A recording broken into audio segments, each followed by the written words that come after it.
For 2,000 years, the church has operated in the physical world, and as we look to the future, we'll operate more and more in digital spaces, and I'd love for you to assist us in helping us understand what that might look like. Stay tuned.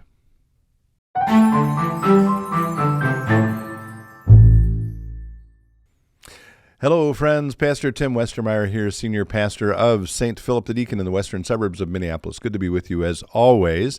I am aware that I kind of need to pick up where we left off from the last episode, which I think was titled, Who Am I and What Am I Doing Here? Or Who Am I and Why Am I Here, maybe?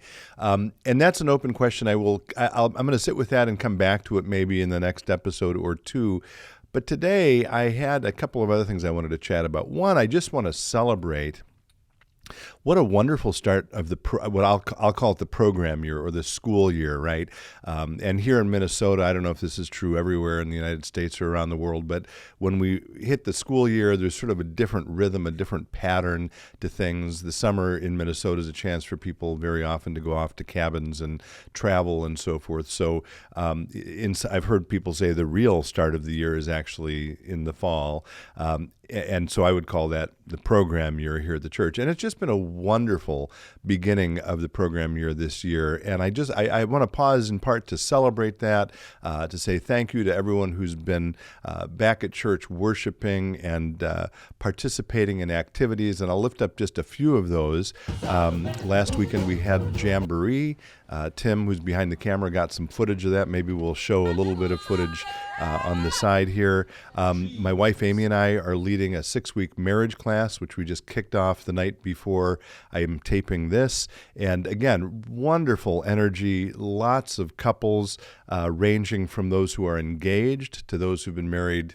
I think actually one of the couples is married 39 years. The sort of sweet spot is maybe more like 6 to 15 years. But what a great start to that was, and I'm looking forward to traveling with those couples over the next few weeks. We've had a couple of First Communion classes. We'll celebrate First Communion in about a week for about 20 of our youth, and that's always a wonderful milestone. And then we're kicking off a brand new series here at St. Philip the Deacon called the Herald Music Series, featuring the inaugural or opening concert of that will be a vocal group called Cantus, Cantus. Again, I hope I've got this right. I think that the date for that is October 15th. I believe the concert's at 3 o'clock. If that's wrong, we'll correct it with some graphics here. Turns out that Cantus was with us at the first two services this past Sunday, so if you want to listen to a couple of things they sang, we'll link to the service on Sunday. So I celebrate all of those things. All of those things that I just mentioned, though, have something in common, which they're all in-person activities, And for 2,000 years, the church has been focused on doing things in person because it was the only option. And so as much as I celebrate all those things, and I really do, I give thanks for everyone who's been involved. I think there's been a wonderful energy around them. I also am acutely aware that we're entering into a new chapter in the life of the church, which includes absolutely, we've talked about this before, in-person activities, but we are still sort of learning how to be church in the digital world and what that means.